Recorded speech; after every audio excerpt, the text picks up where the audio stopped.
Muy buenas noches a todos, bienvenidos a esta 23ª entrega de Lágrimas en la lluvia, el programa que aspira a marcar la diferencia en complicidad con un público diferente. Dedicamos hoy nuestro programa a analizar la posición mantenida por la Iglesia Católica durante la Segunda Guerra Mundial. De unos años a esta parte, la propaganda anticatólica acusa infundadamente a Eugenio Pacelli, el Papa Pío XII, de connivencia con el nazismo y de desapego ante la tragedia judía. Pero lo cierto es que a su muerte, acaecida en 1958, Golda Meir, madre del Estado de Israel, escribía: durante los 10 años del terror nazi, cuando el pueblo sufrió los horrores del martirio, el Papa elevó su voz para condenar a los perseguidores y para compadecerse de las víctimas. Y el entonces presidente del Congreso Judío Mundial, Nahum Goldman, decía: con especial gratitud recordamos todo lo que Pío XII hizo por los judíos perseguidos durante uno de los períodos más oscuros de toda su historia. ¿Qué ocurrió para que el Papa más querido por el pueblo de Israel fuera denominado unos pocos años más tarde el Papa de Hitler? La leyenda negra sobre Pío XII fue diseñada por la propaganda comunista y recogida eficazmente en 1963 en la pieza teatral El Vicario, de Rolf Hochhuth, en la que se presentaba a un Pío XII indiferente ante el genocidio nazi. Pero la leyenda negra contra Pío XII también ha tenido divulgadores en el seno de la propia Iglesia, como resultado de las divisiones que se produjeron a raíz del Concilio Vaticano II. El sucesor de Pío XII, Juan XXIII, fue presentado como el Papa bueno y contrapuesto a su predecesor. De este modo, cuando a partir de los años 60 en la Iglesia se agudizó la polarización, los católicos llamados progresistas, que se oponían a los llamados conservadores, atacaban a Pío XII alimentando o utilizando argumentos recogidos de la leyenda negra. En diciembre de 1940, Albert Einstein declaraba en la revista Time: dado que yo era un amante de la libertad, cuando tuvo lugar la revolución en Alemania, miré con confianza a las universidades, pues sabía que siempre se habían enorgullecido de su devoción por la causa de la verdad. Pero las universidades fueron amordazadas. Entonces confié en los grandes editores de los diarios que proclamaban su amor por la libertad. Pero al igual que las universidades, también ellos tuvieron que callar sofocados en pocas semanas. Solo la Iglesia permaneció en pie, firme, para cerrar el camino a las campañas de Hitler que pretendían suprimir la verdad.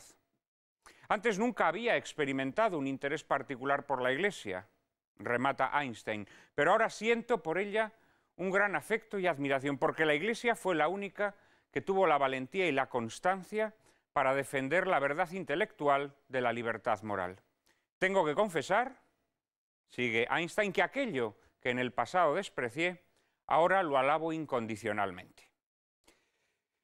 Sobre la posición de la Iglesia Católica frente al nazismo, sobre el sacrificio de muchos católicos que fueron perseguidos y martirizados por oponerse a las políticas del Tercer Reich, y sobre la actitud de Pío XII ante el genocidio judío, hablaremos hoy en compañía de José Manuel García Pellegrín, Jorge López Teulón, Pablo Hispán y José Sánchez Herrero. Les prometo un coloquio formidable, pero antes, como siempre, María Cárcava les anticipa la película que lo ilustrará. Muy buenas noches, Juan Manuel, muy buenas noches a todos ustedes. Estamos a punto de ver una excepcional película alemana del año 2005, Sophie Scholl, Los últimos días. Ganadora de 2 Osos de Plata en el Festival de Berlín, fue también nominada al Oscar a la mejor película en habla no inglesa en el año 2006. Esta sobria y emocionante producción está dirigida por Mark Gottamund, un joven director alemán que para guionizar esta historia basada en hechos reales decidió acudir al abogado y escritor Fred Breinersdorfer, quien hasta el momento había trabajado exclusivamente en guiones televisivos. La música corre a cargo del binomio establecido por Reinhold Heil y Johnny Klimek, y la atmosférica fotografía es de Martin Langa. Pero la protagonista indiscutible de Sophie Scholl, Los últimos días, es la actriz Julia Jentsch, que un año antes se había dado a conocer internacionalmente por su participación en el film El hundimiento. En esta ocasión, Julia Jentz se mete en la piel de una joven germana de 21 años, Sophie Scholl, miembro de la Rosa Blanca, un grupo de resistencia antinazi que, sin más arma que unos pasquines subversivos, mantuvo en jaque durante meses a los jerarcas nacionalsocialistas. La película se inicia cuando el grupo es desarticulado el 18 de febrero de 1943 y 3 de sus miembros arrestados después de que los hermanos Scholl se decidieran a distribuir el último de sus pasquines en la Universidad de Múnich y a plena luz del día. Antes de escuchar la sentencia que los condenaba al cadalso, los hermanos Scholl advirtieron al tribunal que los juzgaba: donde estamos nosotros, estaréis vosotros. Y como saben ustedes, sus palabras resultaron proféticas. En los días que siguieron a la detención de los hermanos Scholl, otros miembros de la Rosa Blanca fueron detenidos y ejecutados. Todos ellos eran universitarios de fuerte religiosidad. Algunos, como los hermanos Scholl, eran protestantes. Otros, como Christopher Probst, que los acompañó al cadalso, católicos. Pocas horas antes de morir, Probst escribía a su hermana: «Muero sin ningún sentimiento de odio». Y a su madre: «Te agradezco mucho que me hayas dado la vida. Si reflexiono sobre ella, ha sido un único camino hacia Dios. No te entristezca que me salte ahora el último trecho. Pronto estaré más cerca de vosotros que nunca. Os prepararé un recibimiento magnífico». Todos los miembros de la Rosa Blanca sabían que en la eternidad les estaba reservado el verdadero triunfo. Sabían que el mal nunca tiene la última palabra, que hay una justicia más alta que la de los hombres, por la que merece entregarlo todo, hasta la propia vida. En uno de los 6 pasquines que los miembros de la Rosa Blanca distribuyeron antes de su desarticulación, podemos leer un fragmento que conserva hoy toda su vigencia. En todo lugar y en todas las épocas, los demonios han estado al acecho y han esperado la hora en que el hombre se torna débil, en que abandona arbitrariamente el lugar fundado en la libertad que Dios le ha dado en el orden creado. Es ahora en que el hombre claudica ante la presión del mal, en que se separa de las fuerzas de un orden superior y, después de haber dado el primer paso libremente, se ve impelido a dar el segundo y el tercero, cada vez más deprisa. En todo lugar y en todas las épocas, sin embargo, se han alzado seres humanos, profetas, santos que han conservado su libertad y que han invocado la ayuda del único Dios, exhortando al pueblo para que se convierta. El hombre es libre, pero no tiene defensas sin el verdadero Dios. Es como un barco sin timón, expuesto a las tormentas, como un niño pequeño sin madre, como una nube que se deshace. A ti, que eres cristiano, te pregunto: ¿aún cavilas, indeciso? ¿No te ha dado Dios la fuerza y el ánimo para luchar? Tu obligación es atacar el mal allá donde es más poderoso. Los jóvenes de la Rosa Blanca tuvieron la fuerza y el ánimo. Ojalá su ejemplo nos dé fuerza y ánimo a todos nosotros. Con todos ustedes, Sophie Scholl, Los últimos días.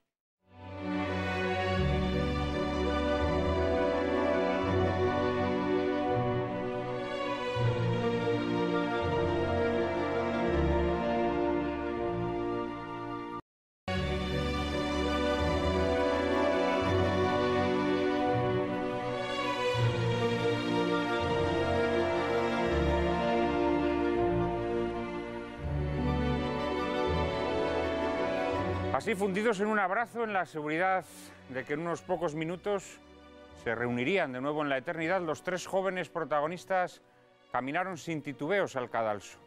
Nosotros también queremos fundirnos en un abrazo con todos los seguidores de Lágrimas en la Lluvia, y para facilitarlo hemos dispuesto una dirección de correo electrónico a la que pueden hacernos llegar todas sus sugerencias e inquietudes. Hemos recibido muchos correos esta semana, Cárcava. Pues como cada semana, muchísimos correos como el de Francisco Portales Pastor, que nos sugiere que emitamos el film La habitación de Marvin para abordar el problema de los ancianos y su cuidado a cargo de los familiares en lugar de las residencias.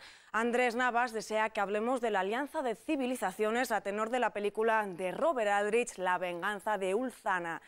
Un programa dedicado a lobbies y a think tanks, su influencia en la política, la economía y los medios de comunicación a nivel mundial y sobre todo de su poder en la sombra, nos solicita Alejandro Valle.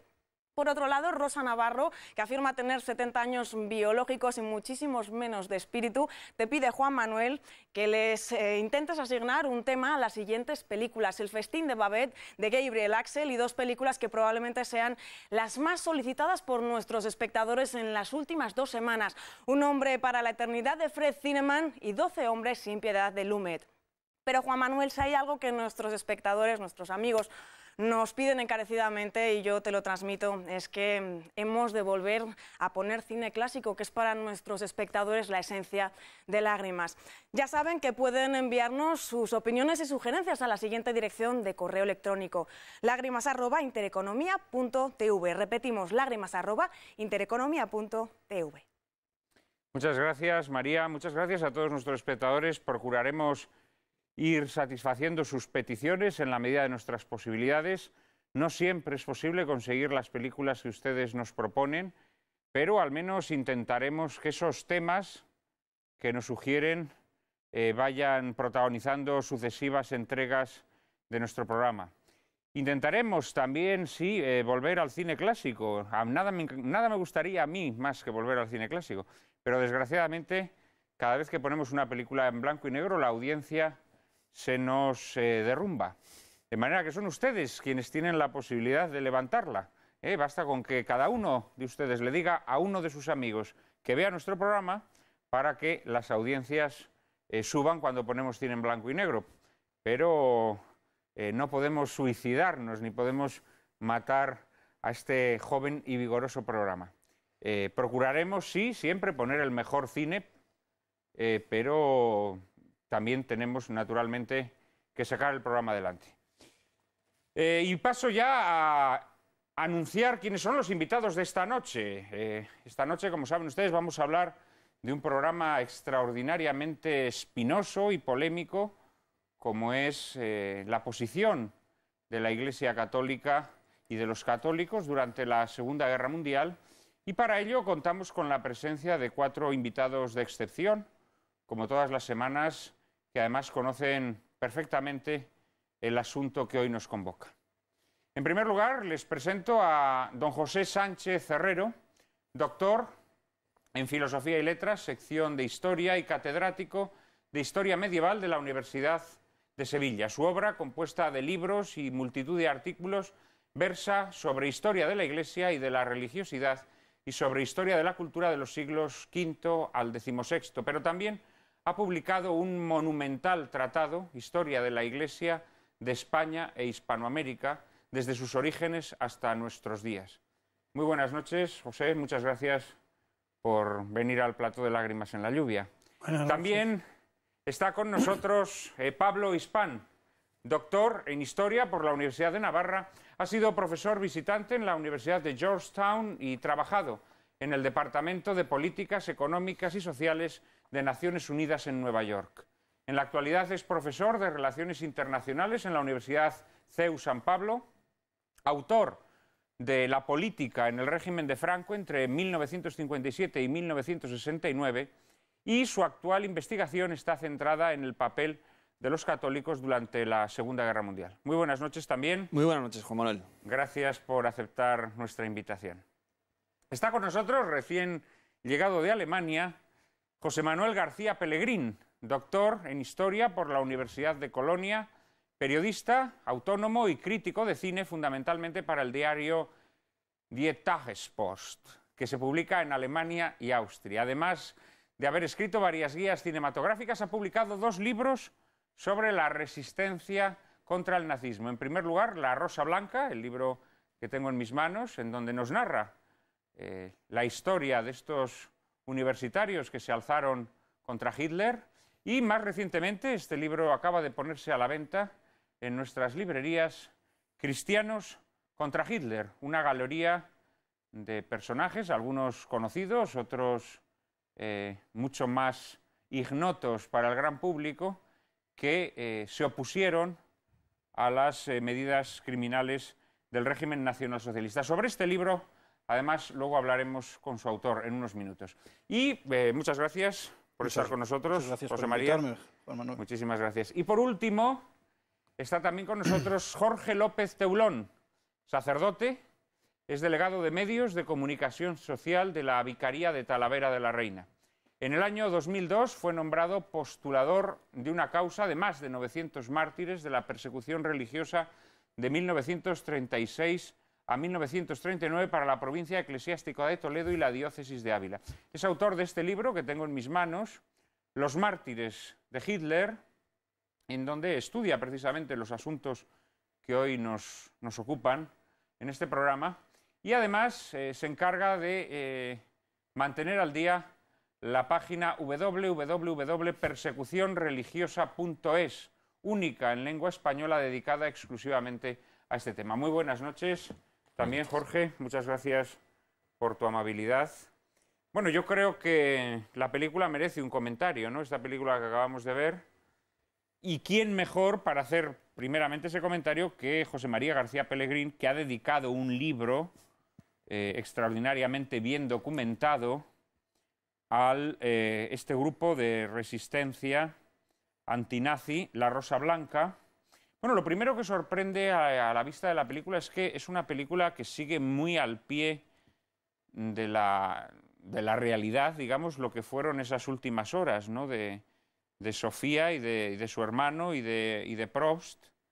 Es una película bastante fidedigna, ¿no? Sí, la película yo creo que se puede decir que es absolutamente auténtica, hasta en muchísimos detalles. Por ejemplo, en la mañana, cuando van a ser apresados Sophie y Hans, ella está escribiendo una carta y se oye en off lo que ella está escribiendo. Eso es la última carta que escribió Sophie Scholl antes de ser detenida. Cuando salen de la casa donde vivían Hans y Sophie, es la misma casa donde ellos vivieron, o sea, es hecho en sitios reales. Pero bueno, esto puede ser más o menos anecdótico. Yo creo que lo más importante para señalar en esta película es que es una película en que sorprendentemente es casi una obra de teatro de cámara. Los primeros 20 minutos hasta la detención y los últimos 20 minutos con el juicio y la ejecución, aparte queda en el centro un bloque que es fundamentalmente los interrogatorios a los que está sometido Sophie Scholl. Se podría haber escenificado de otra manera distinta y, sin embargo, todo se centra en Sophie Scholl. Y yo decía, el guión de Fred Brennersdorfer es un guión centrado en 4 interrogatorios. 3 de ellos son absolutamente auténticos. El autor, Fred, ha escrito un libro de unas 500 páginas en el que publica el guión de la película, más los interrogatorios a los que le sometió la Gestapo. En el guión hay un 4º interrogatorio que no fue así, no ocurrió realmente, sino que es un interrogatorio donde el guión introduce una serie de discusiones sobre aspectos de visión del hombre ideológicos, desde la eutanasia, la cuestión de la conciencia, la cuestión de la existencia de Dios. Todo esto está reconstruido sobre todo con escritos de la propia Sophie Scholl, de sus diarios, pero también, por ejemplo, las frases de la eutanasia que ella dice. Nadie puede saber en qué sucede en el interior de una persona psíquicamente disminuida. Eso es una cita textual de una carta que escribe Christoph Probst a su hermana. Esas frases en que ella dice: ante ti solamente puedo balbucear cuando intento dirigirme hacia ti, y luego cita a San Agustín, nuestro corazón está inquieto y no descansa hasta que no descanse en ti. Esos están sacados también del diario de Sophie Scholl. Me comentabas antes que el guionista es ateo, ¿no? Lo cual no deja de ser sorprendente en una película que tiene tanta carga o trasfondo religioso, ¿no? Porque ciertamente los jóvenes del grupo La Rosa Blanca eran muy religiosos. La película, que como has dicho se centra mucho en Sophie Scholl, deja al margen a su hermano y a Probst y nos impide ver uno de los episodios más interesantes que ocurren estos días, que es el final, la última etapa de la conversión de Probst, que desde hacía tiempo se estaba aproximando a la religión católica y que la víspera, creo recordar, de su ejecución solicita que lo bauticen y que le den la comunión. Sí, en general todos estaban aproximando a la Iglesia Católica, porque yo creo que incluso Sophie Scholl, bueno, tú has escrito un libro sobre ella, también habla en sus diarios de que acude a la Iglesia Católica e incluso a su novio le recomienda las cartas y las cartas y las obras completas del cardenal Newman. Es decir, que a pesar de su origen luterano y su fe luterana, no estaba al margen de la concepción cultural católica. No, claro. Perdón. Sí, bueno, Christoph Probst, el bautizo fue el mismo día, o sea, fue horas, si no minutos antes de la ejecución. Y efectivamente, Sophie y Christoph estaban también acercándose muchísimo a la Iglesia Católica. Incluso ellos pidieron, no se ve tampoco en la película, por razones dramatúrgicas, sencillamente, como ellos habían solicitado la asistencia de un sacerdote católico. Y sin embargo, bueno, le fue denegada por ser protestantes, os toca un protestante, ¿no? Pero de hecho hay un dato poco conocido, pero que yo creo que es muy significativo, y es que la hermana mayor de ellos, Inge, Aisha Scholl, que fue además la primera que hizo una biografía, esta sí que se convirtió al catolicismo, lo recojo en el libro La Rosa Blanca, y además pidió como fecha para su conversión el mismo día, 22 de febrero del año siguiente, y a la misma hora en que habían sido ejecutados sus dos hermanos, Sophie y Hans. Es decir, que este acercamiento sería un tema completamente distinto, pero sería muy interesante ver también el ecumenismo existente dentro de este grupo, ¿no? Porque otro de ellos, Alexander Schmogel, era ortodoxo. Es un testimonio increíble.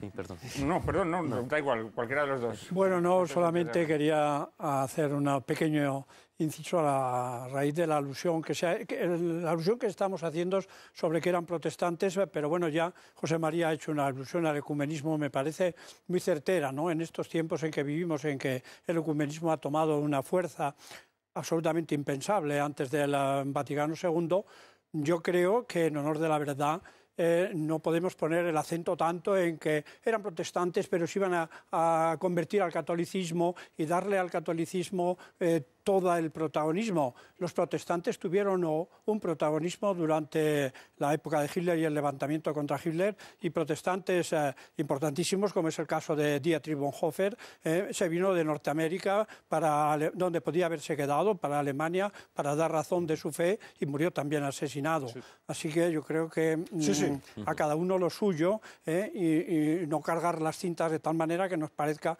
que todo es católico y más católico. En fin, yo soy católico, ¿no? Yo no quería hacer suficiente hincapié, excesivo.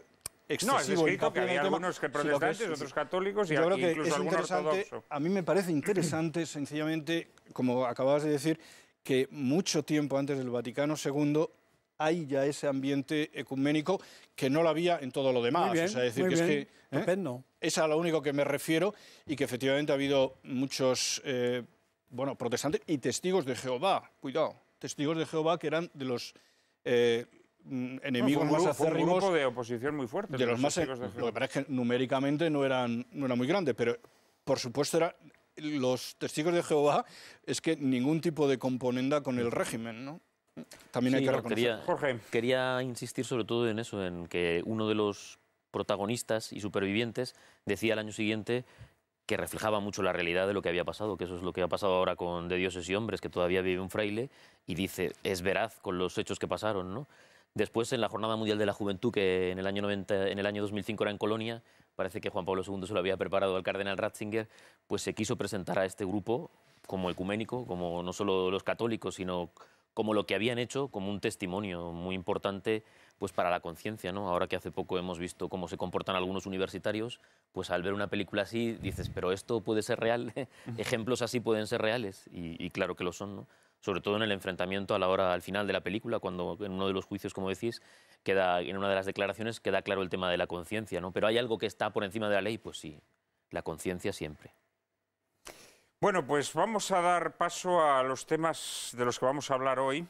El primero de ellos, enlazando con la película que hemos visto, la actitud de los católicos ante el régimen de Hitler, de la que tanto se ha hablado, ¿no? Aquí nos ha traído José María García Pellegrín unos mapas sumamente instructivos, en donde vemos en el primero, en marrón o en rojo, las zonas más pobladas por católicos de Alemania en el año 33. Las zonas en rojo son aquellas en donde había mayoría católica. Y estos son los resultados de las elecciones del año 33. Las zonas blancas son aquellas en las que Hitler fue menos votado. Como ven, coinciden exactamente con las zonas de mayoría católica. Si superpusiésemos los mapas, veríamos cómo exactamente las zonas más habitadas por católicos fue las zonas en donde menos se votó al Partido Nacional Socialista. Pero María Cárcava tiene muchos más datos al respecto. Los obispos alemanes desde 1930 condenaron el nazismo calificándolo de herejía incompatible con la visión cristiana del mundo. Es verdad que esta condena fue levantada en 1933 cuando Hitler en la Constitución del Reichstag declaró solemnemente que el cristianismo formaría base del Estado, de la Constitución del Estado, y a los pocos meses firmó un concordato con la Santa Sede. ¿Pecaron entonces de exceso de confianza los obispos alemanes? Tal vez sí, pero no más que los gobiernos de Francia y Gran Bretaña, que todavía en una fecha tan tardía como septiembre del 38 firmaban con Hitler el Tratado de Múnich, pensando que de este modo apaciguarían al Führer y evitarían la guerra. Pero los católicos no fueron quienes alzaron a Hitler al poder, como decía Juan Manuel. De hecho, en las regiones alemanas más pobladas por católicos fue donde el partido nazi obtuvo menos votos. El régimen hitleriano siempre consideró a la Iglesia su principal enemigo interno y Hitler había mandado elaborar planes para destruir su existencia. El 23 de marzo de 1937, Pío XI proclama la encíclica Mitwenda Sorge, en cuya redacción participó activamente el cardenal Eugenio Pacelli, futuro Pío XII, que a la sazón ocupaba la Secretaría del Estado Vaticana. En la citada encíclica, Pío XI condenaba el nazismo tachándolo de ideología panteísta, esto es, pagana, y condenaba la divinización idolátrica del pueblo y de la raza postuladas por el nazismo. Obispos como Bertram de Berlín o von Halen de Münster se convirtieron en detractores encarnizados del nazismo. 10.315 sacerdotes católicos fueron perseguidos con saña por el Tercer Reich. De ellos, 2.580 fueron deportados al campo de concentración de Dachau, de los cuales 1.034 no salieron con vida. El número de laicos católicos que se opusieron al nazismo es incalculable. A la luz de estos datos, les preguntamos a nuestros invitados esta noche, ¿puede acusarse a la Iglesia Católica de connivencia con el nazismo? José María, voy a empezar nuevamente por ti, puesto que tenemos que hablar un poco de este último libro que acabas de publicar. ¿Qué respuesta podríamos dar a esa pregunta? ¿Se puede hablar de connivencia de la Iglesia Católica con el nazismo? Naturalmente que no. Se puede hablar de que dentro de, por ejemplo, de la jerarquía existía como dos corrientes. Una de ellas era el cardenal Bertram, presidente de la Conferencia Episcopal, que abogaba por negociar con el régimen, por intentar buscar un cierto modus vivendi, y luego había otra, digamos, dentro de la jerarquía, como acaba de decir María Cárcava también, el cardenal de Berlín, Preissing, o el más tarde cardenal, en aquel entonces todavía obispo von Galen de Münster, fundamentalmente, que se oponían a cualquier tipo de connivencia con el régimen. Respecto a... Yo creo que ha quedado antes claro que si hay un hecho irrefutable es que no fueron los católicos los que alzaron Hitler al poder. Luego existen también la persecución de las que se ha hablado antes también de sacerdotes.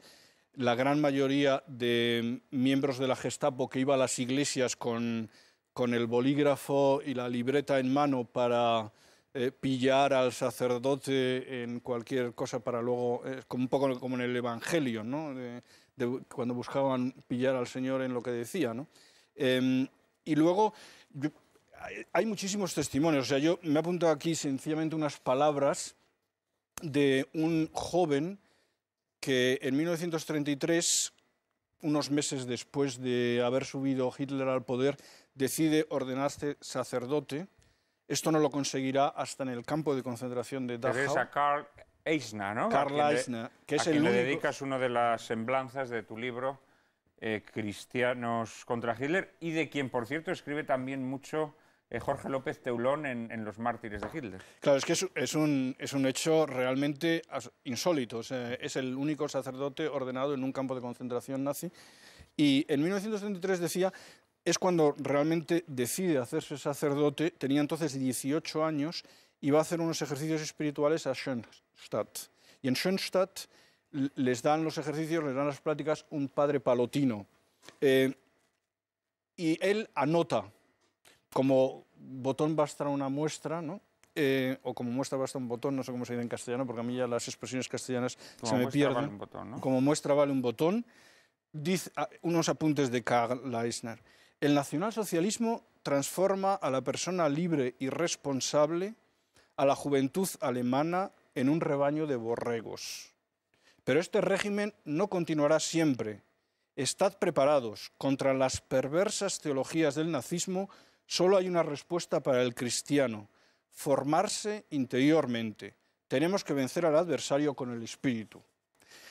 Podríamos hablar también de todas las persecuciones, de las aboliciones de las asociaciones católicas, de la retirada de los crucifijos en las escuelas, de la abolición de la escuela confesional, de la abolición de todas las asociaciones juveniles existentes en Alemania, no solo de las católicas, pero católicas había muchísimas, y hubo un momento, ya en 1933-1934, que solo existen las juventudes hitlerianas.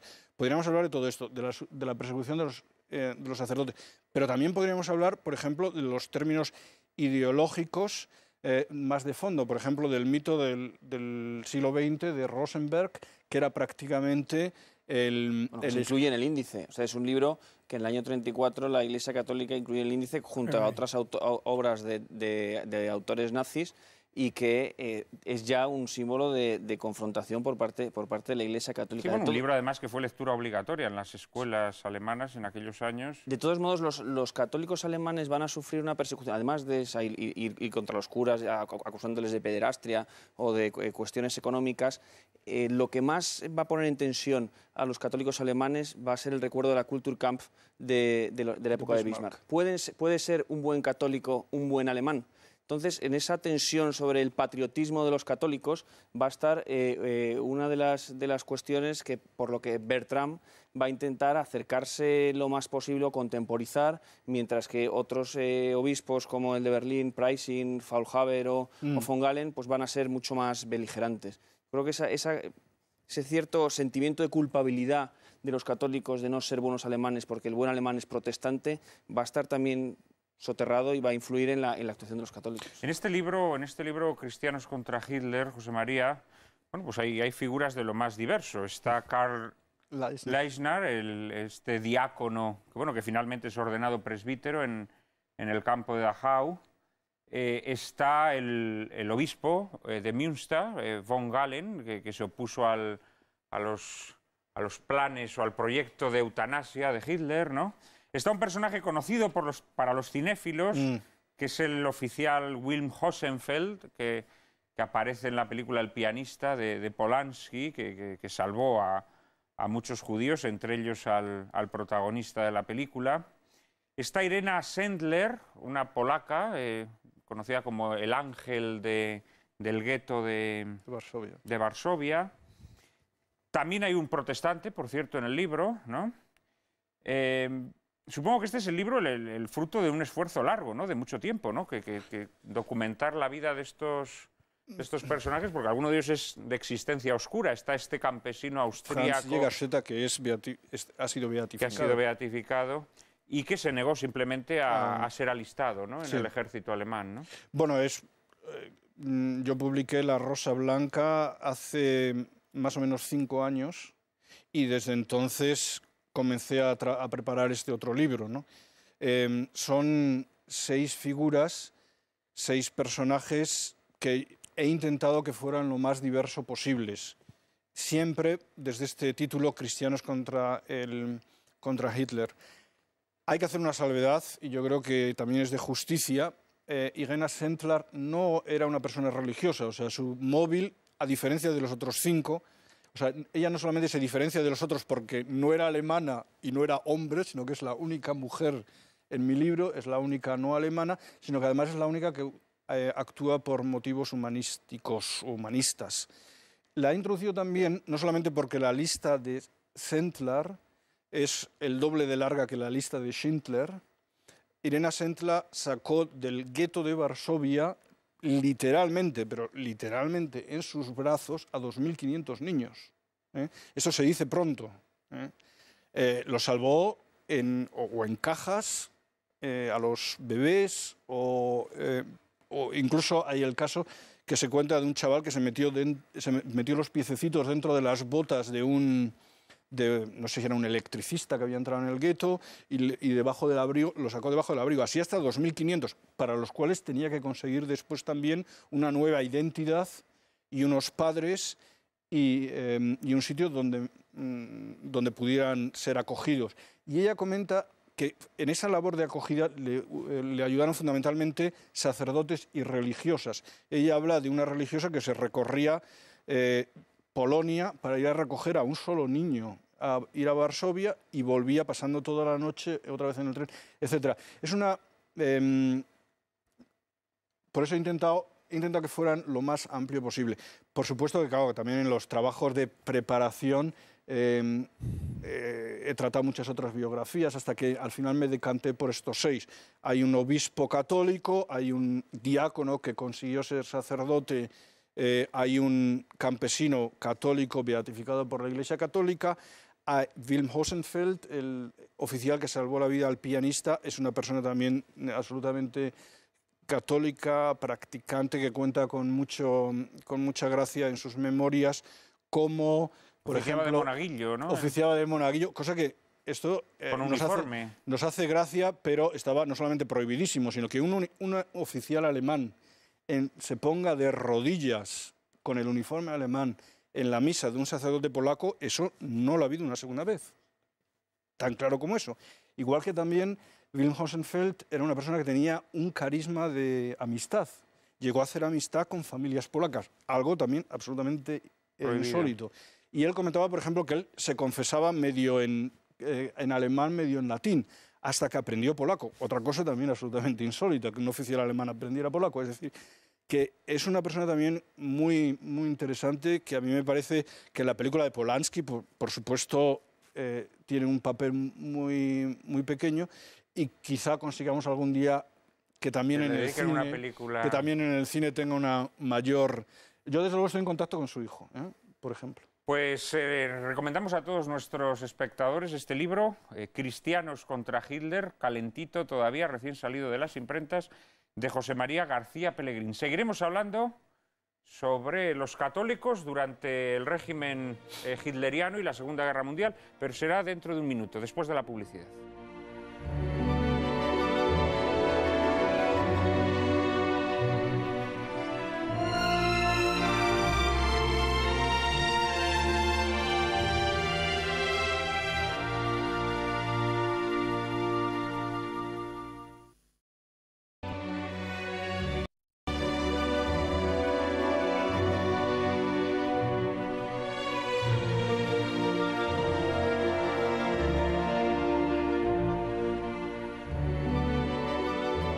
Otra vez, de nuevo, con todos ustedes, para clarificar algunos aspectos de la posición de la Iglesia Católica durante la Segunda Guerra Mundial.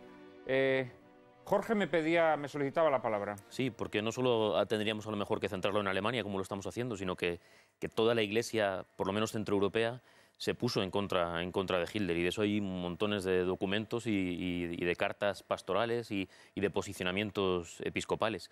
Con lo que decías antes al principio, con el tema de los santos, pues está la evidencia, claro, no solo con los que ya están beatificados, ¿no?, sino con toda esa cantidad de testigos de la fe, reconocidos o no, que pasaron por los campos de concentración, incluso de telegramas donde se dejaba bien claro que una vez se acabase con los judíos, después pasaban todos los católicos y todos los gitanos por los campos de concentración.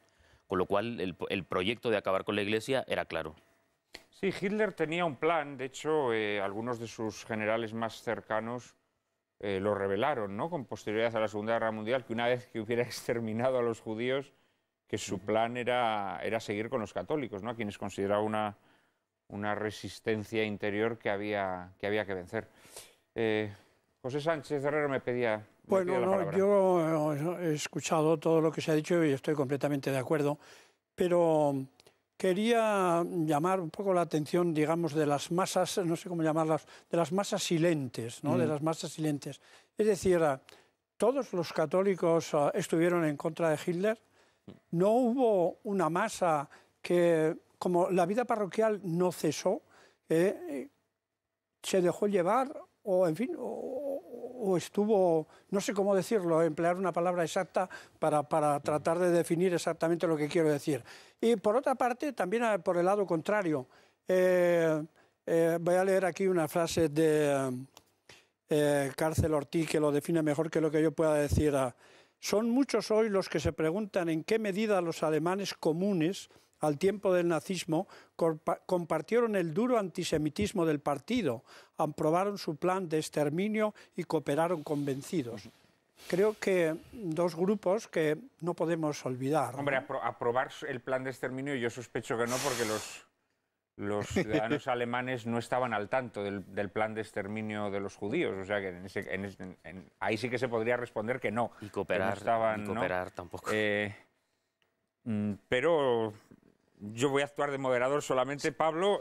Vamos a ver, en las elecciones del año 33, aunque es verdad que los sitios de mayoría católica no votaron a los nazis y los obispos católicos habían prohibido apoyar a los nazis, hasta el punto de que incluso algunos prohibían enterrar a nazis en cementerios católicos, es decir, estaban condenados totalmente, no podían acudir los nazis incluso a recibir los sacramentos, iban vestidos con los uniformes nazis, etc. En las elecciones de marzo del 33... Orsénigo, el nuncio en Berlín, informó a Roma que había habido 6 millones de católicos que habían votado a los nazis. Parece ser que no fueron tantos, que fueron 4 millones. De los 20 millones de católicos que había en Alemania había más o menos 20 millones de católicos y 40 millones de protestantes. De esos 20 millones, en torno de 5 votaron en las elecciones del año 33 a Hitler. De esa masa silente. Ahora bien, los obispos, los dirigentes de la Acción Católica, que tenía un peso enorme, la prensa católica, había más de 500 publicaciones católicas, etcétera. No solo se situaron frente al nazismo, sino que fueron laminados. Se prohibieron las juventudes católicas, se asesinó en el año 34 al líder de la Acción Católica, los periódicos católicos fueron prohibidos, solo se dejó editar los boletines de las diócesis, nada más. Es decir, existió esa... Y luego, por otro lado, conforme Hitler tuvo éxito político, Alemania se fue venciendo a sus enemigos, muchos católicos se contagiaron de un nacionalismo radical. O sea, eso sí que ocurrió. Eso fue uno de los problemas que tuvo la Iglesia Católica, que muchas veces la Grey no obedecía a sus pastores. José Manuel. Bueno, yo es que aquí tendría varias respuestas. Una de ellas... yo creo que es sencillamente los católicos fueron como todos los demás alemanes también. Es decir, que hubo muchos con la valentía de dar sus vidas, que hubo muchos que por lo menos tuvieron una resistencia pasiva y muchos otros que se dejaron llevar.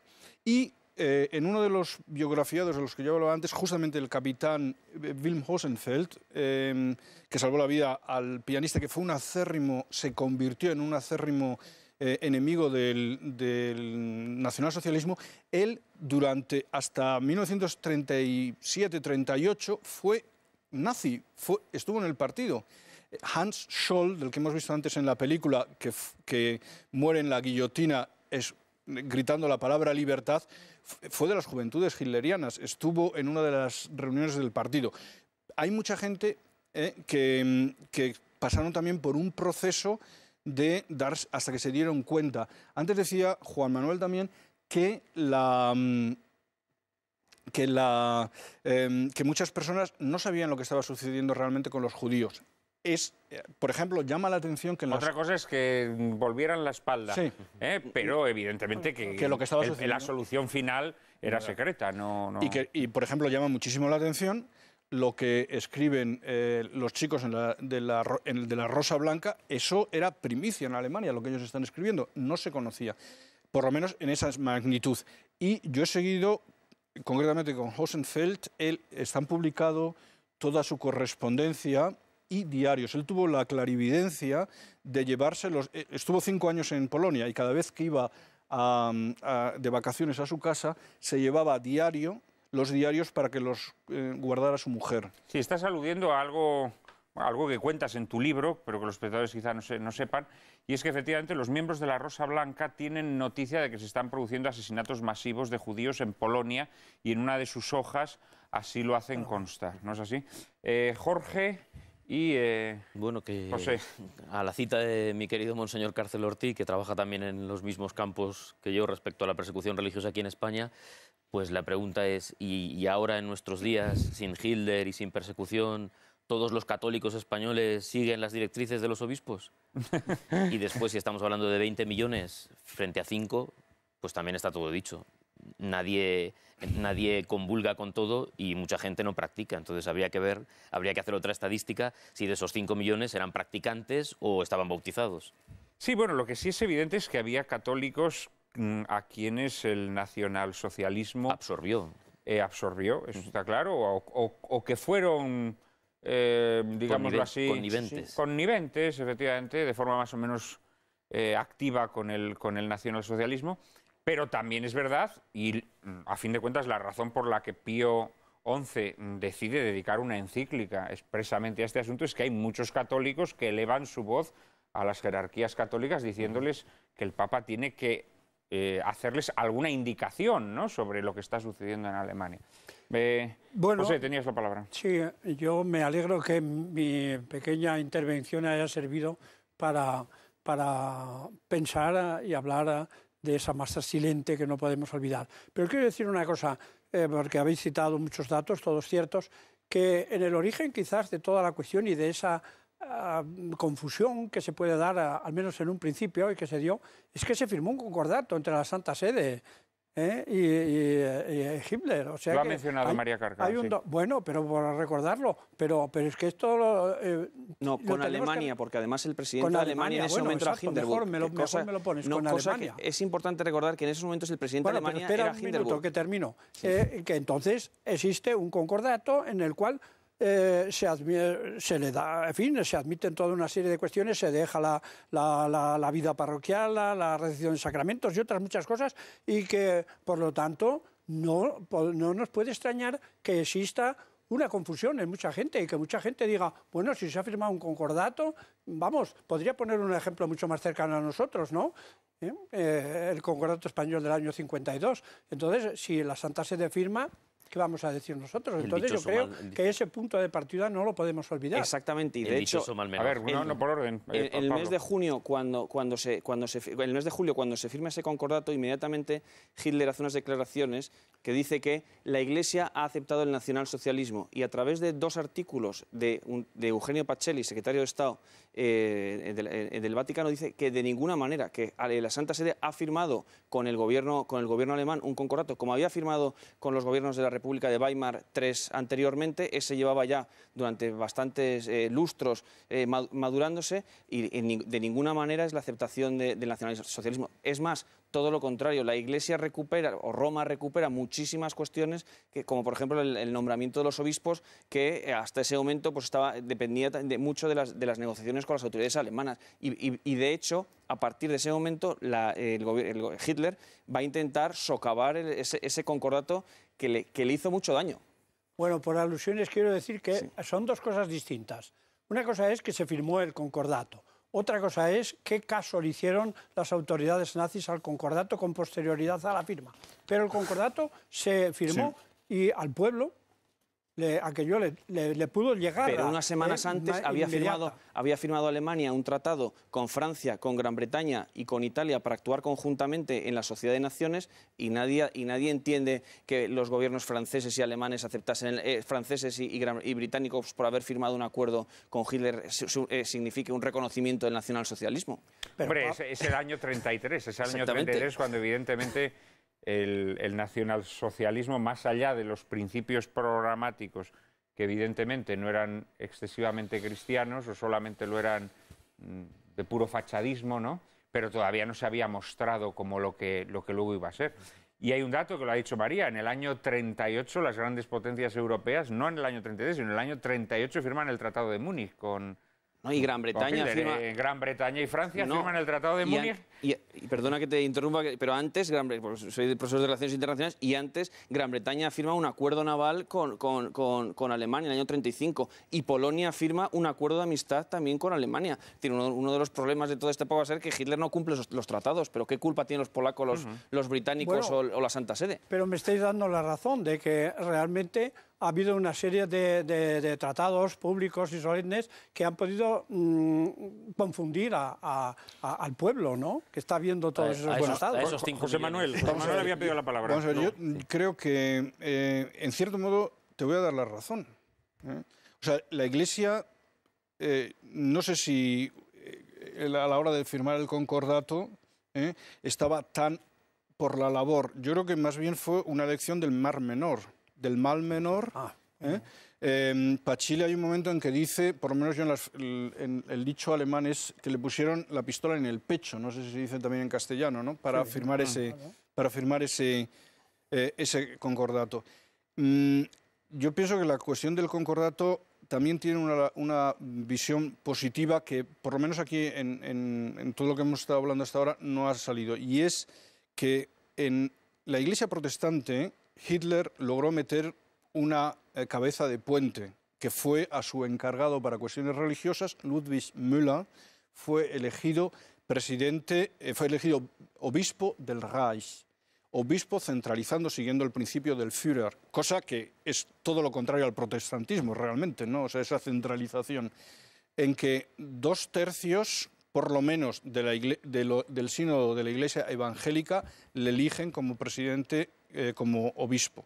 A raíz de ahí empieza el Arienparagraph, es decir, las leyes de Arias introduciéndose dentro de la Iglesia evangélica. Se llega incluso hasta un intento de desjudeizar el Antiguo Testamento, cosa que, claro, es ya absolutamente, o en general la Biblia, ¿no? O sea, es absolutamente imposible, ¿no? Bueno, pues todo eso y las injerencias dentro de la Iglesia protestante, eso no se lleva a cabo en la Iglesia católica probablemente porque existía ese concordato. Yo también, yo creo que hay razones también. Hay otras razones que tienen que ver con la constitución, digamos, de las iglesias protestantes, en donde las relaciones entre el poder secular y el poder religioso son muy distintas. Y, digamos, las iglesias protestantes siempre han sido mucho más accesibles, digamos, al mandato del gobernante temporal, ¿no? Pero es que la actitud que tiene la Iglesia Católica... obedece a una cosa muy antigua, ¿no? Cuius regio... Claro. Pero es que la actitud que tiene la Iglesia Católica, el Vaticano, con Alemania en el año 33, es la misma que tiene con el gobierno revolucionario mexicano, con el famoso tema de los arreglos, y es la misma que tiene con el régimen soviético cuando Pacelli, siendo nuncio en Berlín, negocia secretamente un intento de concordato con la Unión Soviética. Claro. Es decir, porque al fin y al cabo su intención y su voluntad es intentar lograr un mínimo de libertad para los católicos en cada territorio, y negocia pues hasta con el diablo por intentarlo. Pablo, si es que ni siquiera hace falta que te vayas tan lejos. Es decir, la Iglesia Católica, la Santa Sede, mantiene ahora mismo unos acuerdos con el Estado español, que es un Estado que en este momento pues, está ocupado por un gobierno que considera que el aborto es un derecho, que admite todo tipo de formas combinatorias en el matrimonio, etcétera, etcétera. Evidentemente, la Iglesia, al tener suscrito unos acuerdos con el Estado español, no está mostrando su complicidad con estas medidas de este o de otros gobiernos españoles, ¿no? Yo creo que... Luego, por otra parte, no nos engañemos, en aquellos años había algo que pesaba mucho, y era las persecuciones religiosas feroces que había habido en la Unión Soviética, las persecuciones que estaba empezando a haber en España, y en ese momento probablemente Hitler al menos no ofrecía así a las claras, a primera vista, una persecución declarada contra los católicos, ¿no? Sin olvidarnos de Armenia. Sin olvidarnos de Armenia, efectivamente. Pero que al fin y al cabo es lo que ha resumido, es volver a repetirlo, pero solo en 2 palabras. El tema del mal menor está siempre presente. El que no quiere escuchar no lo va a oír nunca. Y esos 5 millones, claro, son muchas personas, pero son 5 millones que, como digo, habría que saber si escuchaban lo que se decía, ¿no? Y a la hora de hacer un tratado, pues yo creo que queda también clara esa aportación que hacía Pablo respecto a que lo más importante es que enseguida se dice, no, se hace un concordato con la Iglesia y con el Estado alemán, pero no queremos saber nada con el nacionalsocialismo, y mucho menos con todas esas teorías nazis que ya empezaban a aflorar. Teorías que luego se condenan en la encíclica Mitbrennender Sorge, que tuvo que ser una encíclica, naturalmente, que a Hitler y a todos los gerifaltes del Partido Nacional Socialista les supiese a cuerno quemado, ¿no? Por supuesto. Hombre, Perdona. No, porque pocas veces la Santa Sede se ha pronunciado específicamente contra una... Bueno, y es una encíclica escrita en alemán y no en Además, latín. efectivamente. Es una encíclica que se lleva absolutamente a escondidas a Alemania, que se lleva a multicopista, se hace en una serie de imprentas en Alemania que después, como a resultas de esto, son clausuradas por los nacionalsocialistas. O sea, es toda una acción oculta, es la mayor, desde luego la mayor respuesta o la mayor acusación del nacionalsocialismo hecha, yo creo, por lo menos durante la existencia. Y así lo reconocen todos los diplomáticos, los informes de la embajada francesa, este es el mayor ataque contra el nacionalsocialismo, y además pues, fue leída el domingo de Resurrección en todas las iglesias alemanas, el Domingo de Ramos, en todas las iglesias alemanas al mismo tiempo, sin que la Gestapo se enterase, que eso sí que fue pues un golpe bajo. Exactamente. De todos modos, quería decir una cosa por la información dada, que la encíclica, que la firma el Papa Pío XI, claro, pues realmente tiene un antecedente largo, o relativamente largo. La encíclica es de marzo del año 37, desde el año 36 se está gestando la encíclica, y se está gestando en Alemania. El arzobispo cardenal de Múnich ha sido el gran protagonista, y parece que él fue quien redactó las primeras cuartillas, siempre en unión con la Santa Sede, y mucho más con el cardenal secretario de Estado, que había sido nuncio en Alemania, no solamente en Baviera. Pero él fue quien, al menos las noticias que yo tengo, redactó las primeras cuartillas que envió a Roma, y sobre las cuartillas del cardenal Faulhaber entonces se hicieron otras acomodaciones y se terminó la encíclica. Pero que no es una encíclica, pontificia, es una encíclica, sí, pontificia, pero que nace en el episcopado alemán. Recordemos a nuestros espectadores, porque estas cosas no hay que darlas por hechas, que quien fue nuncio en Alemania y posteriormente secretario de Estado fue Pacelli, que sería el sucesor de Pío XI. Pablo, Faulhaber redacta esa encíclica en Alemania, bueno, el primer borrador en Alemania, pero es un borrador que además Pacelli utiliza unos documentos del Santo Oficio, que se había empezado a trabajar sobre la posibilidad de incluir también Mein Kampf en el índice. Entonces, con los trabajos del Santo Oficio, con ese borrador que redacta Faulhaber en una visita que hace con von Galen, Preissing, Bertram y Gröber a Alemania, a Roma, precisamente para hablar sobre la cuestión del nacionalsocialismo, con esos dos papeles, Pacelli hace la versión definitiva, la redacta y que luego en el mes de marzo. Sí. Bueno, y es también significativo que en la versión, o sea, eso también está aprobado, en la versión de Faulhaber, la encíclica se llamaba Mit großer Sorge, con gran preocupación, y sin embargo Pacelli mismo es el que escribe Mit brennender Sorge, con una preocupación o con una inquietud preocupante, ¿no? Bueno, también hay que decir que Pío XI en aquellos momentos ya estaba bastante enfermo, Sí. de tal manera que Pacelli es junto con Faulhaber son los autores, redactores de esa encíclica. Los alemanes, los nazis, hay que decirlo, no hay que decir los alemanes, los nazis... Sí, hay que distinguir. Hay que distinguir, porque a veces la gente clarísimamente, no distingue. No distinguen. Y incluso me está pasando ahora, ¿no? Hay que afinar, hay que Hitler afinar. y fundamentalmente Goebbels, que Goebbels había estudiado con los jesuitas, es decir, tenía una formación católica, a diferencia de todos los demás jerarcas, como Himmler, que era más de orientación budista, etc., ¿no? Goebbels, cuando después eligen a Pacelli como Papa Pío XII, escribe en su diario lo peor que nos podría suceder. Sí. La primera vez que, supongo, que se oye hablar en Roma del nacionalsocialismo es por un despacho que escribe el nuncio Eugenio Pacelli, que en aquel entonces no está todavía en Berlín, sino en Múnich, por cuestiones complejas, y en Múnich es testigo del putsch, del intento de golpe de Estado de la noche del 9 al 10 de noviembre de 1923. Y en ese mismo despacho se refiere como un movimiento fundamentalmente anticatólico y anticristiano. No solo Pues se dice tenemos que dejarlo aquí. Después de la publicidad tendremos ocasión de hablar de Pacelli, del Papa Pío XII y de su posición frente al nazismo y ante el genocidio judío durante la Segunda Guerra Mundial. Será dentro de unos instantes.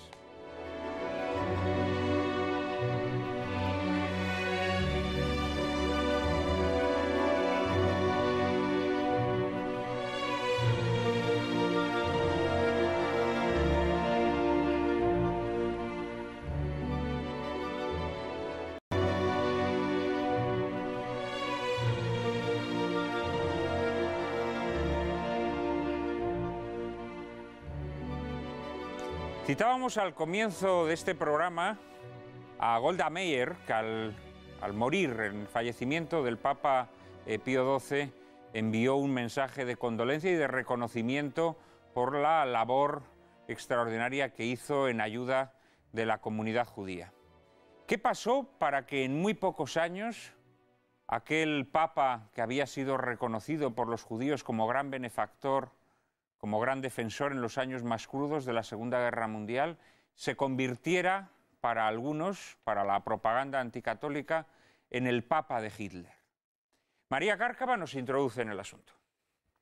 Las actas y documentos de la Santa Sede relativos a la Segunda Guerra Mundial demuestran fehacientemente que Pío XII hizo mucho más que cualquier gobierno o institución para salvar a los judíos de la barbarie nazi. Muchas han sido las voces judías que han denunciado la injusticia que se está cometiendo con el Papa Pacelli. Así, por ejemplo, el rabino y profesor de historia David Dalin, autor del libro El mito del Papa de Hitler, cómo Pío XII rescató a judíos de los nazis, considera que Pío XII se sirvió de su experiencia como nuncio apostólico en Alemania durante los años 20 y luego como secretario de Estado del Papa Pío XI en los años 30 para salvar infinidad de vidas judías durante la guerra. Si aproximadamente el 80% de los judíos que vivían en la Europa ocupada por los nazis fueron asesinados durante la Segunda Guerra Mundial en Italia, donde el Papa tuvo mayor margen de maniobra, el 85% de los judíos sobrevivió, incluyendo el 75% de la comunidad judía de Roma, que se benefició de su ayuda directa. Los judíos fueron acogidos secretamente por indicación del Papa en 155 monasterios, conventos e iglesias de Italia y hasta 3.000 de ellos hallaron refugio en Castel Gandolfo, la residencia de verano del Papa. El escritor judío Pinchas Lapid, en su rigurosa obra de Tres Papas y los judíos, cifra el número de judíos salvados directamente por la diplomacia vaticana en 800.000. Tales actividades las realizó Pío XII lo más discretamente posible, lo cual no fue óbice para que fuera amenazado de muerte por los nazis. El general Karl Wolff, jefe de las SS en Italia, ha confirmado que Hitler le ordenó un plan de conquista del Vaticano y del secuestro del Papa. Un hecho fundamental y muy poco conocido es que el gran rabino de Roma durante los años de la Segunda Guerra Mundial, Israel Anton Zoller, se convirtió al catolicismo tras la liberación de la ciudad de Roma, adoptando como nombre de bautismo, en honor del Papa que había salvado a tantos hermanos suyos, el de Eugenio Pío. Nosotros ahora preguntamos a nuestros invitados, ¿ayudó o abandonó Pío XII a los judíos durante la Segunda Guerra Mundial? Jorge. Ayudó. ¿Ayudó? Ayudó, definitivamente ayudó.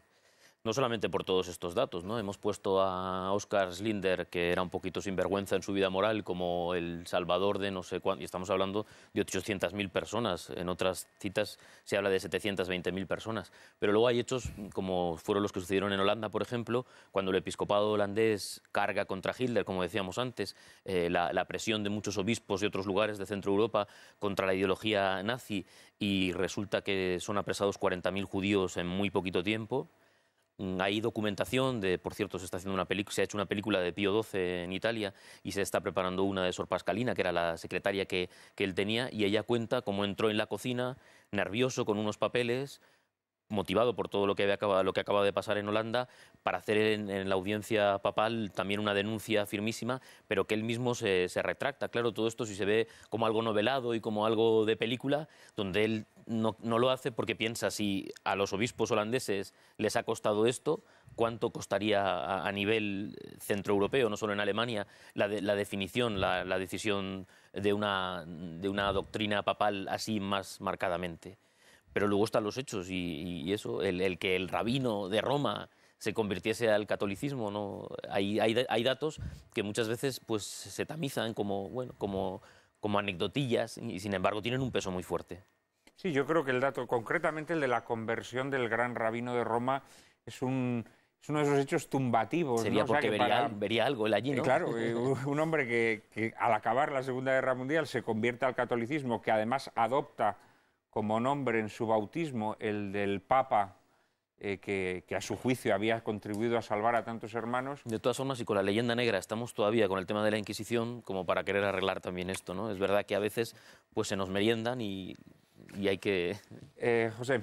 Bueno, yo creo que hay muchos hechos que están clarísimos y que no se pueden negar, y que queda alguno o más de algún tema oscuro. El hecho de que Pío XII ayudó a los judíos, vamos, yo creo que esto es tan patente que no tiene discusión de ningún género. Se podrían poner 101 casos de los muchos que ya se han puesto aquí esta tarde. Ahora, el problema no está ahí, sino el problema, creo que ustedes todos lo conocen, está en el así llamado silencio del Papa en cuanto que hizo o no hizo una condena expresa, ya no del nacionalsocialismo, que estaba condenado en la encíclica de Pío XI, sino del Holocausto. Ahí es donde está el problema, ahí es donde se está discutiendo, ahí es donde se está investigando, y ahí es donde me parece, y en fin, por las últimas cosas que yo he tratado de ver en estos días para esta reunión, todavía no hay una solución. Y no hay una solución porque quizás no estamos dispuestos a que haya una solución. Aquí tengo yo una historia del papado que acaba de publicarse en España, de un norteamericano, Malley, este mismo año publicada, donde sobre este tema dice que quedan dos opiniones enfrentadas y que es muy difícil resolver. Sus críticos, los críticos de Pío XII, ante el silencio que hasta Cárcel Ortiz, que no creo que es bien heterodoxo, habla del silencio del Papa y admite este silencio del Papa en esta cuestión, dice, sus críticos exigen de él una postura heroicamente profética, sin tener apenas en cuenta la realidad histórica de la situación y las posibles consecuencias de dicha postura, mientras que sus defensores a veces no parecen, en principio, dispuestos a admitir ningún paso en falso, realmente grave por parte del Papa. Pero son muchos los que opinan que Pío XI habría actuado de manera diferente. Bueno, sí, José Manuel, y luego Pablo. Bueno, a mí me parece que efectivamente hay que hacer una diferenciación entre si el Papa hizo por salvar a los judíos o si condenó suficientemente el nazismo. Mucha gente le exige pues aunque sea quizá también partiendo del mundo de la ficción, antes comentabas que se ha hecho de hecho una miniserie italiana sobre Pío XII, donde James Cromwell hace de Pío XII, salvando a los judíos en Italia, y ahora mismo está ya terminada, se va a emitir en Semana Santa, una miniserie alemana sobre Sor Pascalina, donde se cuenta esto de tal. Entonces, yo hablando con él, estuve en el rodaje de esta miniserie y tuve la oportunidad de hablar largo y tendido con el director Markus Rosenmüller, y que me comentó que él decía que de Pío XII se exige lo que no hizo nadie. Es decir, que hay mucha gente, hablábamos antes también de los gobiernos de Inglaterra, de los gobiernos de Francia, se piensa como si los gobiernos de Inglaterra, los gobiernos de Francia, todos nadie les exige a ellos responsabilidades, solamente se exigen del Papa. Bueno, quizás se le exija con cierto fundamento real, porque claro, tiene una autoridad moral distinta a la de los demás. Yo creo que además nosotros somos, si no todos, prácticamente todos los que estamos aquí, historiadores. Estamos entrando en el terreno de la especulación. ¿Qué hubiera pasado si? No, pues no lo sabemos. Pero el historiador no es profeta, así que... Por eso digo, claro, por eso mismo digo, estamos entrando... Precisamente, estoy de acuerdo contigo. Claro. ¿Qué hubiera pasado si Pío XII hubiera hablado? Pues no lo sabemos. No sabemos si hubiera salvado a más judíos o si hubiera salvado a menos judíos. No lo sabemos. Juzgamos hechos. Estamos juzgando los hechos de que... Y efectivamente, yo te doy la razón. Se puede hablar del silencio del Papa. La cuestión es si ese silencio ayudó quizá más a los gritos que hubiera dado.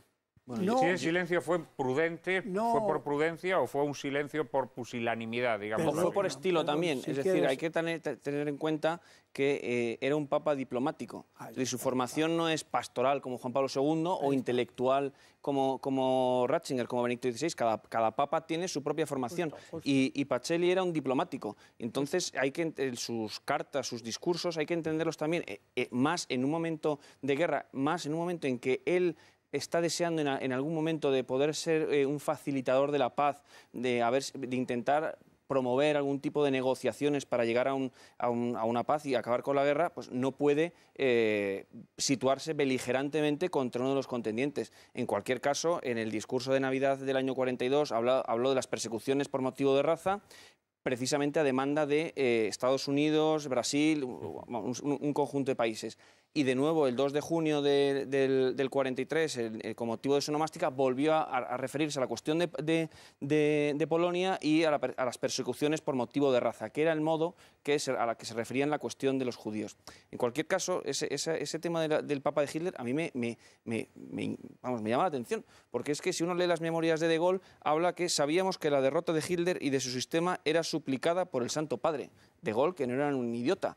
Roosevelt tenía un representante personal ante Pío XII. Me imagino que no era ante el Papa de Hitler, que era Taylor, y es más, su hombre de confianza, que es Harry Hopkins, antes de ir a Yalta, pasa por el Vaticano para hablar con el Papa. Churchill, cuando visita Roma en el año 44, va a ver al Papa. Es decir, todos los dirigentes aliados ven al Papa como uno de los suyos. Claro, que ahora, a estas alturas...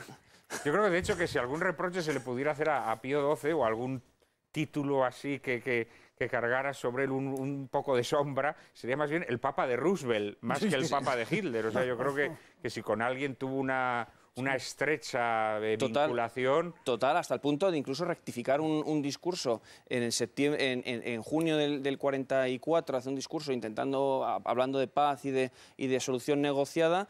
Le protesta Taylor, el representante americano, y en el mes de septiembre, nuevo discurso del Papa, y ya no habla de paz y todo lo contrario, de victoria y derrota. Es decir... Sí. No, lo que pasa es que la leyenda negra lo que hace es eso, elevar un silencio que es real, claro, está en la documentación, no se puede esconder, una forma pastoral y personal de forma de ser, pero lo que hacen luego los americanos y todos los que entran a liberar los campos de concentración, él lo lleva haciendo ya con sus formas y a través de miembros que son católicos y de la doctrina que están siguiendo desde Roma, lo está haciendo a lo largo de los años anteriores. Sí, José. Bueno, no quiero yo dar la sensación de que estoy yo aquí en contra de lo que se está firmando. Sería muy desagradable para mí, Pero bueno, me parece que además esto no hemos venido aquí a decir sí, sino que hemos venido a hablar y a dialogar y por lo tanto que podemos y debemos no solamente ser una unanimidad absoluta. Y creo que Pablo ha dicho, me parece muy interesante, cada papa, como cada persona, tiene su estilo. Indiscutiblemente, Pío XII era un diplomático, lo fue toda su carrera, porque su vida desde que se ordena de sacerdote y hasta que entra es muy corta en la Santa Sede y en cuestiones diplomáticas, y fue un diplomático hasta... Siguió siéndolo cuando lo nombran el secretario de Estado, y lo sigue siendo porque era su vida, y no se puede desprender de ella cuando es papa. También quiero decir una cosa, antes de nada. Yo pongo la mano en el fuego ahora mismo por salvar la intención de Pío XII. Yo creo que él estaba convencido de que había no solamente hecho, que no estamos hablando de si hizo y ayudó o no ayudó a los judíos, que yo lo he dado por sentado que sí, y de lo cual hay muchísimas pruebas, sino de que él en su conciencia estaba convencido de que había dicho todo lo que podía y debía decir. Hay un testimonio muy interesante, lo conoceréis, de un embajador francés, Vladimir de Ormesson, que se tuvo que refugiar en la Santa Sede, que al hablar del Papa y de los discursos del Papa dice, Pío XII pesaba sus palabras en una balanza de plata o en una balanza de oro. Claro, ahí está el diplomático que dice, ¿debo de decir más o debo de decir menos? Si digo más será bueno o si digo un poco menos será mejor.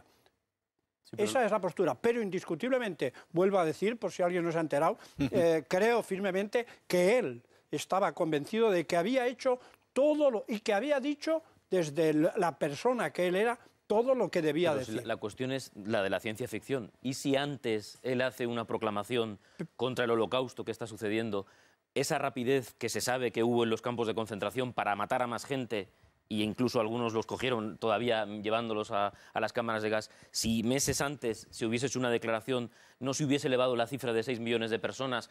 Por eso estamos hablando de ciencia ficción. No, Jorge, también cuidado, porque es que hablamos del genocidio. A mí no me gusta llamarlo holocausto, porque holocausto, como no se te escapa, tiene un sentido teológico que eso la Iglesia Católica no puede aprobarlo. Porque claro...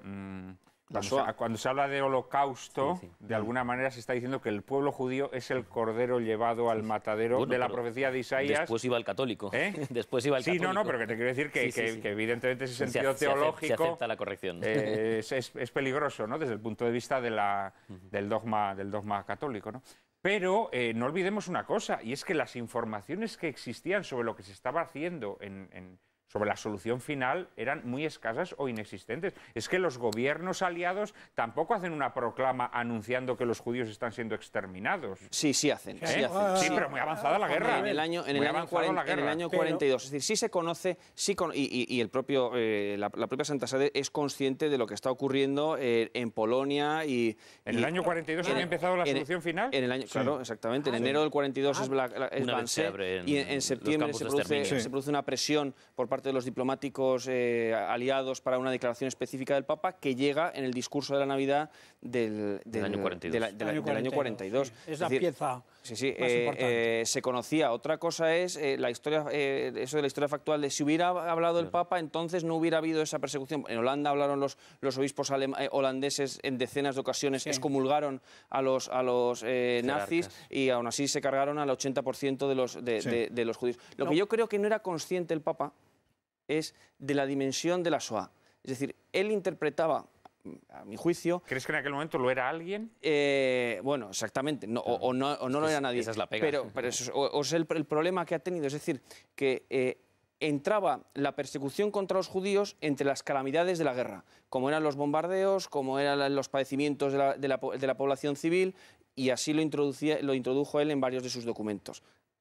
60 años después, cuando para nosotros la Shoah supone un golpe moral enorme, pues claro, a mucha gente le resulta insuficiente lo que pudo decir en ese momento. Pero de ahí a decir que era el Papa de Hitler, que era antisemita, cuando el antisemitismo había sido condenado por la Iglesia en el año 28, etcétera, claro.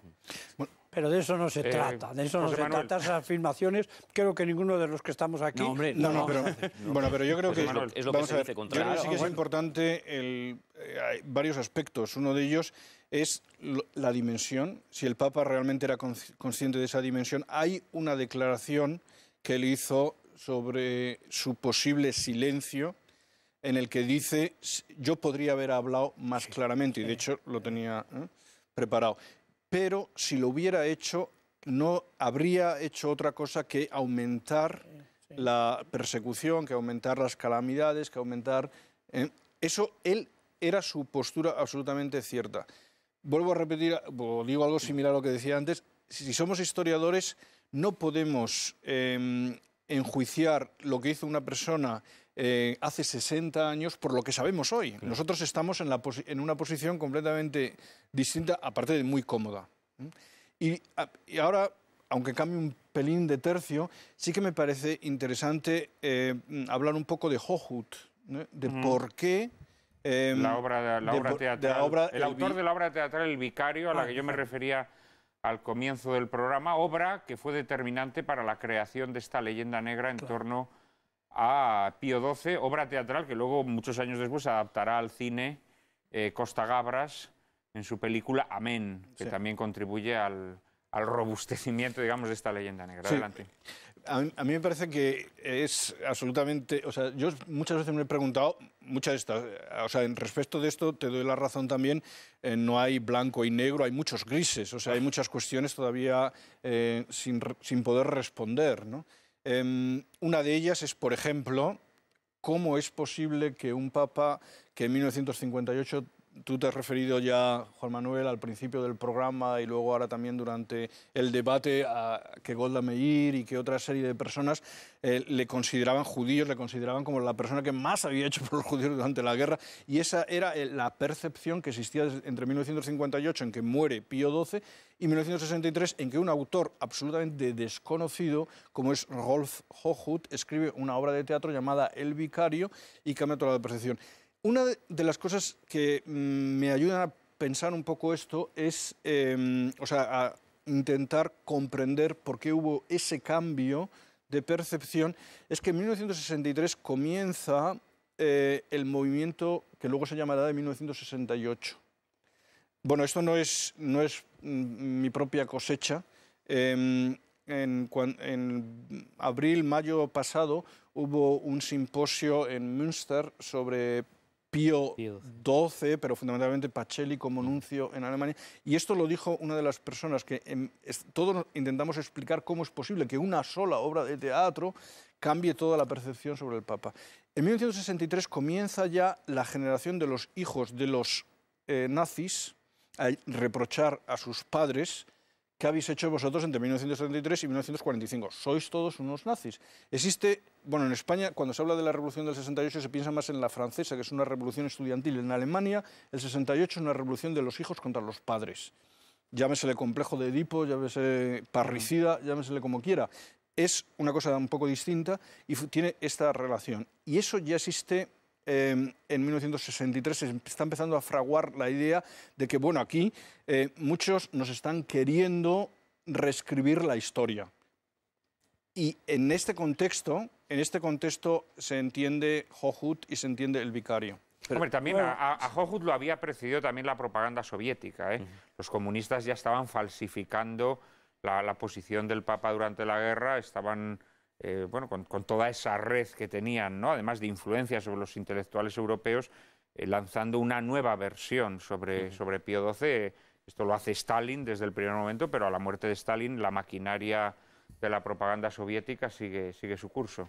Bueno, no. Primero quería decirle una cosa, Juan Manuel, que no invoques la postura de los políticos, porque si la postura del Papa era un diplomático y se dejaba llevar por la diplomacia, la actuación del presidente de Norteamérica y tal, aquello fue política pura, pero nada más esta cuestión. No, pero te estoy diciendo, vamos a ver, vuelvo a lo mismo que antes, es decir, al Papa no le podemos pedir más conocimiento de la realidad de lo que estaba ocurriendo que la que le podemos pedir a los estados, Estados Unidos no tenía un conocimiento mayor que una... No, vamos a ver, a pesar de lo que habéis dicho, de que a partir del año 42 hay información de que se está llevando a cabo matanzas, ningún gobierno de aliado tiene constancia de las proporciones de lo que está sucediendo en los campos. Y si la tiene, no hace declaraciones. Bueno, pues eso, es que una cosa es que la tenga o no la tenga y otro que la quiera hacer y constatar que la tiene o no la tiene. No, pero yo creo que en 1942, vamos a ver, antes me refería en un debate anterior, o cuando estábamos hablando antes, de cómo tanto los muchachos, los estudiantes de la Rosa Blanca, como Wilhelm Hosenfeld, el oficial que salvó la vida al pianista, se van dando cuenta ellos progresivamente de lo que está sucediendo. Wilhelm Hosenfeld estaba en Varsovia, es decir, que más cerca, está hablando de lo que le están refiriendo personas que vienen que vienen de allí, son rumores que se empiezan a oír. O sea, en 1942, 1900 incluso 43, empieza a saber lo que está pasando. Bien. O sea, hombre, el gobierno de Estados Unidos, te puedo decir que en 1945, que me digas, hombre, ¿cómo es posible que Estados Unidos, hablabas antes, no dinamitara la línea de ferrocarril que lleva a Auschwitz? Efectivamente, en 1945. No, pero si lo único que quería decir es que si el Papa era un diplomático de su vida, pues por más motivos de diplomacia se dejaron llevar a la actuación de los aliados. Tampoco creo que se debe cerrar. Tampoco creo que se debe cerrar en la palabra diplomática a la acción del Papa. Yo creo que era más lo que decías al final, junto con que él era así, que tenía claridad de que la forma de actuar era la que llevó a cabo. Bueno, pero por anunciarlo de alguna manera lo decimos con una palabra. De todos modos, en relación con lo del vicario, eso lo que se ha dicho algo, la obra de teatro, ¿por qué la escribió este señor? Eso es lo que no se sabe. Bueno. ¿Quién pudo influir y quién estaba detrás de él o qué redes pudieron estar detrás de él que le han llevado? Porque ciertamente hay, como ya se ha dicho aquí, un tiempo y otro tiempo. Un tiempo en que Pío XII era santo súbito y otro tiempo a partir del vicario en que comienzan las críticas y comienzan las críticas negras. Entonces, pues era él solo quien escribe esto por unas motivaciones exclusivamente personales, o por lo que él había investigado, o hay alguien, yo no lo sé, pregunto. No, lo que es curioso es que la primera vez que se habla de que Pacelli es cómplice de los fascistas y es cómplice de Hitler es en el otoño del 44 en Izvestia, uno de los periódicos de Moscú, sale publicada la noticia y le contesta el propio New York Times a través de un editorial diciendo que eso es absurdo y que la Iglesia Católica ha sido de las barreras que ha habido contra el nacionalsocialismo. De hecho, el propio New York Times publicó una serie de perfiles de eclesiásticos contra el nazismo. Había protestantes y había católicos. Eso en el año 44. En el año 63 coincide lo que has dicho tú, el tema del vicario, pero luego también coincide una serie de historiadores ya revisionistas de la figura de Pío XII. El libro de Gordon Chang sobre si los católicos tenían que haber sido más firmes y tenían que haber sido objetores de conciencia y no haber ido al frente, que solo hubo 8 o 9 objetores de conciencia.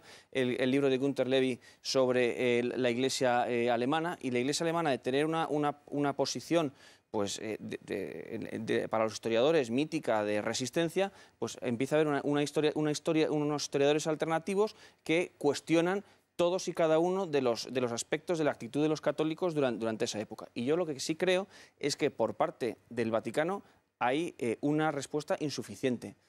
Montini escribe una carta a De Tablet defendiendo la posición. Montini es uno de los dos secretarios de sustitutos de futuro Pablo VI, hay que decirle a nuestros espectadores. Es que justo la escribe como Montini y se publica como Pablo VI, porque fue justamente en ese momento de transición. Es decir, pero entonces era arzobispo de Milán. Sí, pero en lugar de abrir los archivos, la Santa Sede, de dar a conocer los informes que escribía Pacelli desde Múnich primero y desde Berlín después, etcétera, pues la estrategia, que yo creo que fue equivocada. Pero precisamente porque a lo mejor no se pensó que una simple obra de teatro iba a provocar, cuando detrás, como siempre, había muchísimo más. Porque la mano comunista está clara en todo ese proceso. De esto también se habló en este simposio de Münster, y es precisamente esa posición de la Iglesia que hace, cómo responde al vicario. Si la ignoras, o sea, es que es el típico dilema. Si la ignoras, parece que le estás dando la razón. Qui tacet, no sé cómo se llamaba en latín. Si respondes, le estás dando publicidad. y efectivamente, probablemente una de las causas por las que se magnificó el vicario es por las protestas de la Iglesia. Yo creo que esto también es un asunto a tener en cuenta. ¿Cómo es posible? Efectivamente, no hubo una persona sola. Ha habido hace 2 o 3 años una polémica sobre quién estaba detrás del vicario. Hochhuth ha dicho que él mismo, que por supuesto que iba a decir que es su obra, que la escribió él solo, que no tuvo ninguna influencia. Eso no se lo cree nadie. No cobraría nada tampoco. Pero yo creo que estamos ahora mismo también, antes de que se me olvide, también en Münster se dijo, dentro de a lo sumo 3, 4, 5 años se abrirán los archivos completamente de esa época. Sí, claro, ¿no? a los 75 años. 5 años, ¿no? Y luego, por otra parte, yo creo que... Aunque ya ha habido aperturas parciales. Hay que decir... Lo que quería yo, pero no se han aquí aducir que... ¿Cómo se responde a un triángulo de crisis? Transparencia. Pero, José. Sino que a lo que estabas tú diciendo, la respuesta de la Iglesia la hubo, tal fue así que Pablo VI, al año siguiente de publicar el vicario de la obra de teatro, mandó a abrir los archivos vaticanos del tiempo de la guerra a un equipo de 4 jesuitas, lo cual dio como resultado nada menos que la publicación de 11 volúmenes de documentos, 1966-1981. Lo que pasa es que, sin embargo, no se puso fin a la controversia que siguió saliendo a la superficie, de tal manera que en 1999 el Papa Juan Pablo II nombró una nueva comisión, formado en esta ocasión por 6 historiadores, 3 católicos y 3 judíos, para que examinaran de nuevo el asunto, aunque la comisión se disolvió en el año 2001 sin haber llegado a una conclusión firme. Sí, habrá que esperar a esa apertura definitiva. Pero me pedías la palabra. Sí, yo pienso que yo creo que también es un asunto generacional. Estamos ahora mismo, tanto el vicario como la generación del 68 está llegando ya a su ocaso, ¿no? O sea, ya biológicamente.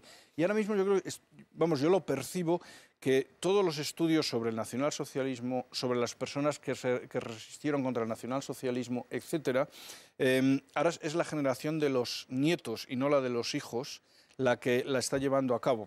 Hace unos meses hubo un documental de un chico que reconstruye la vida de su abuelo. No hay una mayor distancia, no hay una amargura, no es una crítica acerba como hizo Hochhuth o como han hecho muchos otros historiadores que tú decías, revisionistas, sencillamente por la nueva generación. Y yo confío en que la nueva generación pueda hacerlo con mayor objetividad. Ojalá sea así, José Manuel, eso es lo que deseamos. Del mismo modo que deseamos que este programa haya contribuido a esclarecer y a limpiar la figura del Papa Eugenio Pacelli, Pío XII. Muchas gracias a nuestros 4 invitados por sus aportaciones, muchas gracias por haber querido estar con nosotros hoy aquí en el plató de Lágrimas en la Lluvia. A todos ustedes les emplazamos a nuestra próxima entrega, que será el próximo viernes a las 10 de la noche. Hasta entonces, muy buenas noches a todos.